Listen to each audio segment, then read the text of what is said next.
Well, the United States and South Korea are kicking off some naval drills in a show of force. The exercises are coming amid some new concerns that North Korea is preparing to conduct another nuclear weapons test in direct violation of the United Nations. But despite this, the New York Times is reporting that some U.S. intelligence officials want to go ahead with the test, want North Korea to just go ahead and do it, thinking it will give us all a better sense of whether North Korea is really getting closer to a weapon that could threaten the U.S. mainland. Joining us now, Gordon Chang, author of Nuclear Showdown, North Korea Takes on the World. And David Albright is with us, the president of the Institute for Science and International Security and a former weapons inspector. And David, starting with you, you just took a recent look at North Korea and their weapons sites, if you will. What do you think every American needs to know about what North Korea is doing with nuclear weapons today? Well, I think the most important thing is worrisome, that they appear to be trying to build a greater nuclear weapons capability, and we have to worry if they'll detonate a nuclear explosion underground that'll demonstrate that they're better at making nuclear weapons, more deliverable weapons. We also have to worry that at some point they may overtly deploy nuclear weapons as a sign they would view as deter their neighbors, but most neighbors would feel that those weapons are a direct threat to them. So that we're in a very bad point right now where the whole situation could escalate and be much harder to roll back or limit North Korea's advancements on nuclear weapons. And just a quick follow-up question for you, David, because you're a former weapons inspector as well. What do you think about this report that apparently the intelligence group is split as to whether or not they'd like to see the tests done, our intelligence officials, because they'd like to just see where North Korea is at with their program? Do you think that's wise? Well, certainly I think I'm in the camp that would like to know a lot more about what they're up to. When I've gone there, I mean, I have endless questions on the technical level, and usually the North Koreans have to stop me long before I've used up my questions. So it's natural, but our political leadership has made it very clear. They've warned North Korea not to test, that it would be seen as provocative, and they've committed the leadership is committed that they will increase sanctions on North Korea if it does test. And Gordon, that's something you say that there's room to do. If North Korea ends up doing this, what do you think is the right move for the United States to follow up on it?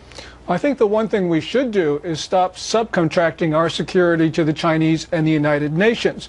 You know, even if this was the right thing to do a few years ago, right now we're at a time, as David says, where the North Koreans will be able to weaponize their uranium and plutonium.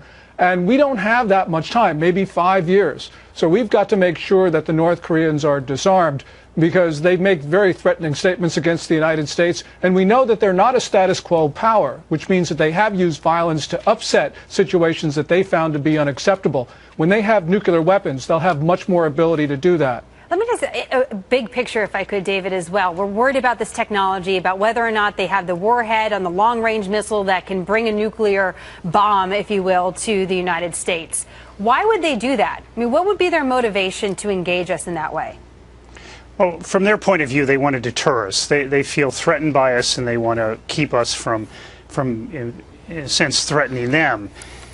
There's also part of this is that they depend on these weapons. It's a point of strong national pride, and that's one of the things that makes it harder for them to stop, is that they benefit domestically from them. They also tend to use them in leverage in trying to negotiate concessions from the United States. So they found the weapons very useful politically and economically, and it makes this a very difficult problem. I would add, I don't think they can put a warhead on a long-range missile. I think they've got a ways to go.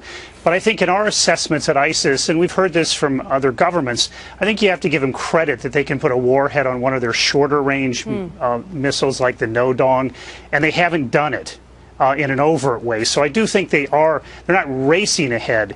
They're moving ahead, and I still think there's opportunities to try to either engage with them. It may involve after putting pressure on them, but to engage with them to limit their future growth and their nuclear weapons arsenal. But Gordon, as you point out, we're not the only ones watching North Korea. Iran is also closely watching. Why is Iran watching, and what do where are our concerns beyond just North Korea and where they stand with their nuclear program? Iran is watching, and they've had observers on site in North Korea for the two prior nuclear tests, 2006, 2009, because the North Koreans have been selling the Iranians ballistic missiles and nuclear technology. That nuclear reactor that the Israelis destroyed in September 2007 in Syria was probably paid for by the Iranians, and certainly was North Korean technology. So we see these joint missile and nuke programs between Iran and North Korea. Very interesting. David, Gordon, great to have you both today. Thank you for your expertise. Thank you. Thank you.